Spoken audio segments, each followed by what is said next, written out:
नमस्कार, आप देख रहे हैं एमवी न्यूज और मैं हूं आपके साथ अभिषेक भानु श्रीवास्तव। पुराने जमाने में हम लोगों ने दरबारी कवियों के बारे में बहुत सुना था, जो सरकार के जो राजा होते थे, सम्राट होते थे, उनके लिए वो चिकनी चुपड़ी बातें करते थे, उनके लिए कविताएं लिखते थे, धन अर्जित करते थे और साथ ही वाहवाही बटोरते थे। साथ में उसी समय कुछ ऐसे भी कवि होते थे जो जनता की आवाज को लेकर बात करते थे, जनता के मुद्दों, उनके सरोकार की बातें करते थे। जैसे सिंहासन खाली करो कि जनता आती है, दिनकर ने लिखा है, बहुत ही प्रभावी कविता है।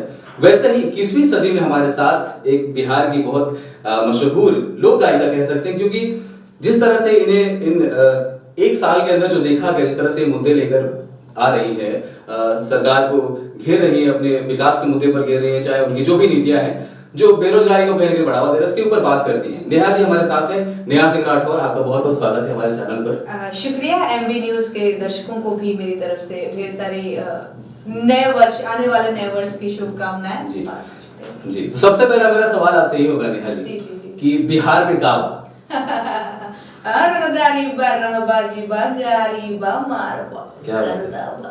क्या बात है।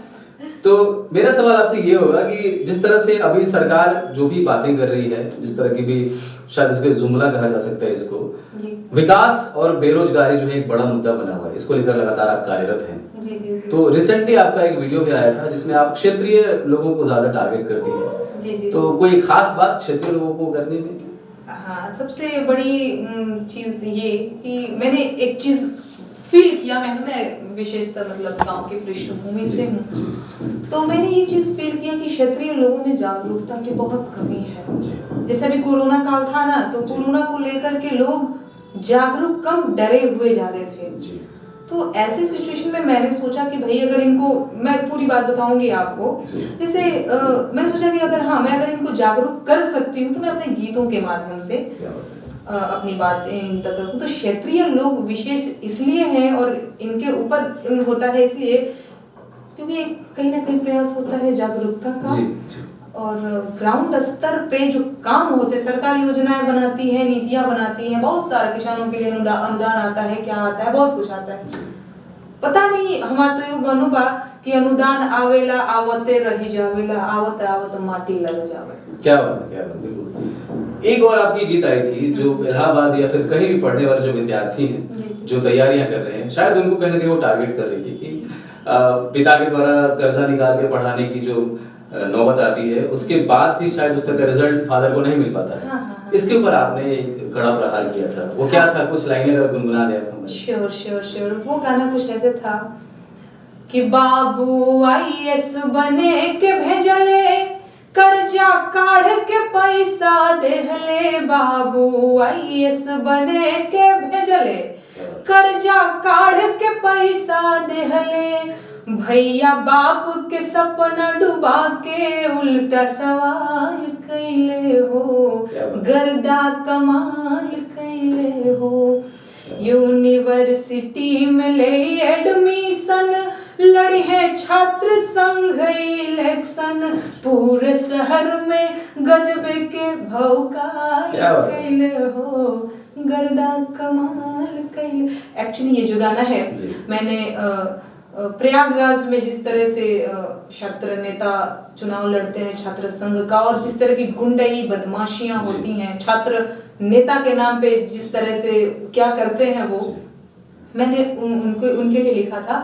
तो बड़ा ये जो कह रहे हैं लफड़ा और विवाद वाली बात, तो इलाहाबाद विश्वविद्यालय के लड़कों ने, छोटे भाइयों ने अपने ऊपर बड़ा व्यक्तिगत रूप से ले लिया। जी, इसका विरोध हुआ था शायद, हमने सुना था। खूब विरोध हुआ, खूब गलत तरह की टिप्पणियां आई, लेकिन मुझे पता, मैंने उनको बताया, मैंने बयान दिया कि जैसे भ्रष्ट नेताओं की आलोचना लोकतंत्र की आलोचना नहीं है, वैसे ही विश्वविद्यालयों के मठाधीशों की आलोचना विश्वविद्यालय की आलोचना नहीं है। जी। और मैंने नहीं कहा कि इलाहाबाद विश्वविद्यालय, मैं तो कह रहा हूँ देश के तमाम विश्वविद्यालय के मठाधीशों की वही स्थिति है।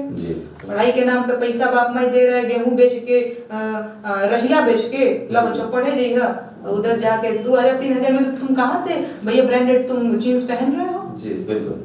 पढ़ाई लिखाई कर नहीं रहे हैं तो वही कर रहे हैं। बिल्कुल। एक प्रश्न मेरा ये भी होगा कि आप नारी समाज से हैं और साथ में जिस तरह की बेबाकी से आप बात करती हैं, जो भी मुद्दे रखती हैं, जिस तरह से आप प्रश्न करती हैं, अपने गीतों के माध्यम से, तो कैसे आप फेस करती हैं जैसे कुछ एक्सटर्नल फोर्सेस जो हैं या आपको ट्रोल किया जाता है, आपको गलत गलत बातें कही जाती हैं, तो उसको कैसे आप फेस करती हैं मेंटली? और हाँ, ये बहुत बढ़िया सवाल है। बिल्कुल, मैं एक साधारण सी गायिका हूँ, साधारण इंसान भी हूँ। शुरू के दिनों में मुझे बहुत दिक्कत होती थी, ये एकदम सच बात है। मैं अपने आप को बहुत स्ट्रांग नहीं बता रही हूँ कि ये सब कुछ तो साधारण है और ये बिल्कुल नहीं होता है भाई। कोई चार फर्जी आदमी आपको फर्जी गालियां देगा, जबकि आपको पता है कि मैं तो सही कर रही हूँ, मैंने क्या गलत किया है, तो दुख तो होगा ही ना। कई बार ऐसा होता था कि अरे बाप रे, ये क्या मैंने क्या किया है भाई।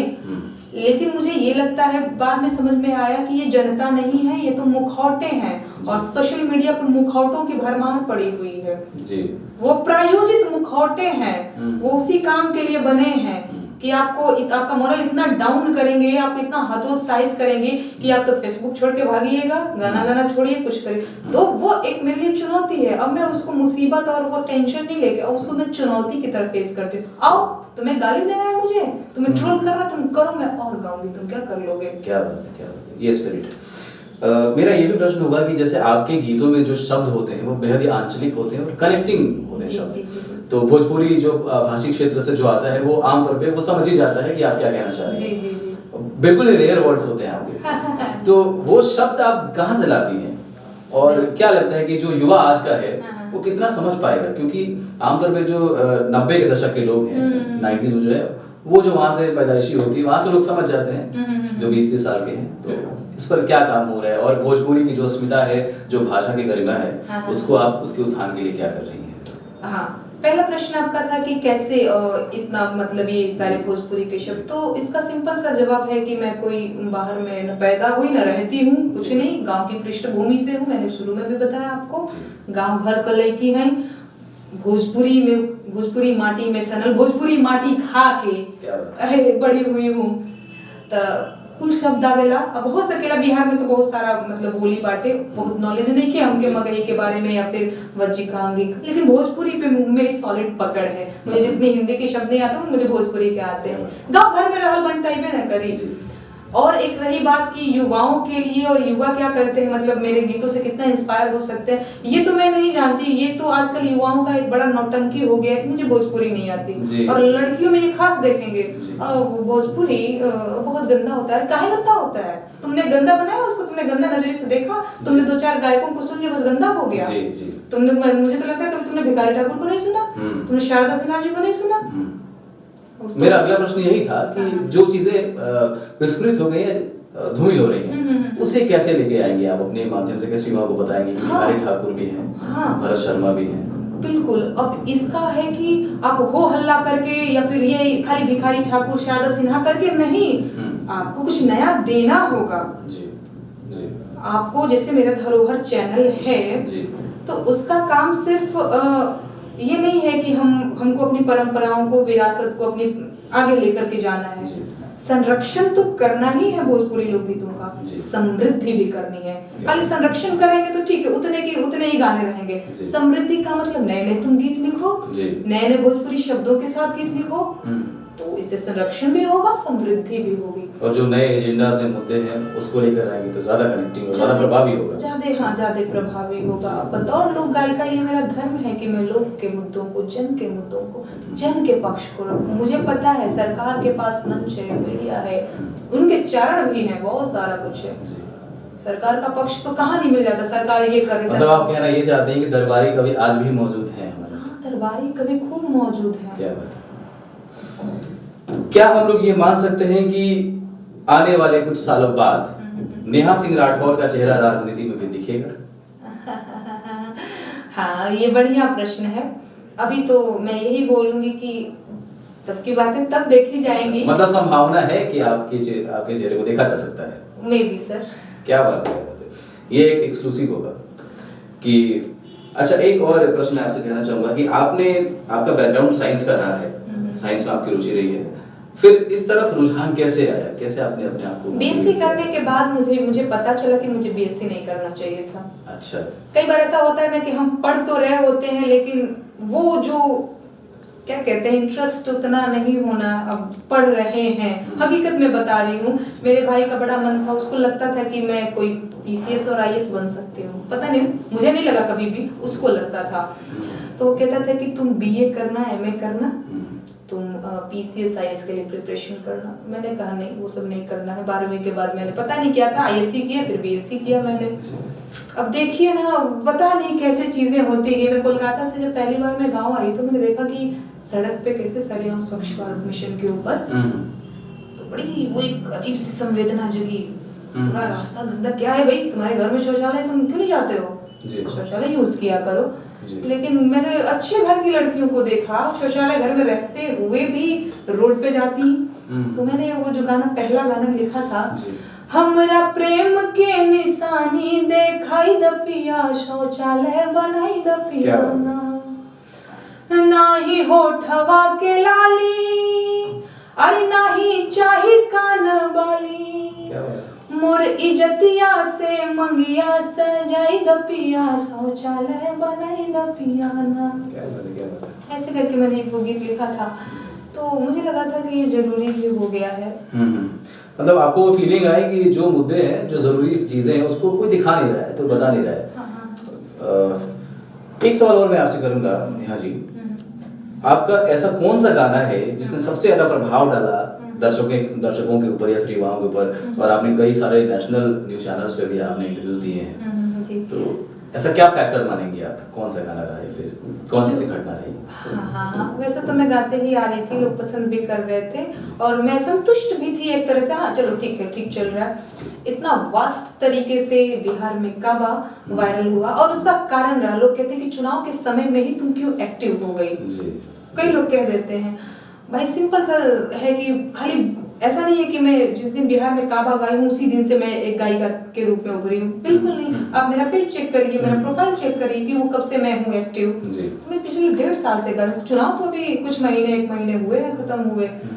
वो वायरल हो गया बिहार में काबा, और उसका कारण मेन ये रहा कि चुनाव का समय था, लोगों ने हाथों हाथ ले लिया, तो बिहार में काबा ज्यादा प्रभावी रहा। एक और गाना बेरोजगारी दिवस के दिन, मतलब प्रधानमंत्री जी के जन्मदिन के दिन बेरोजगारी दिवस भारत के युवाओं ने मनाया।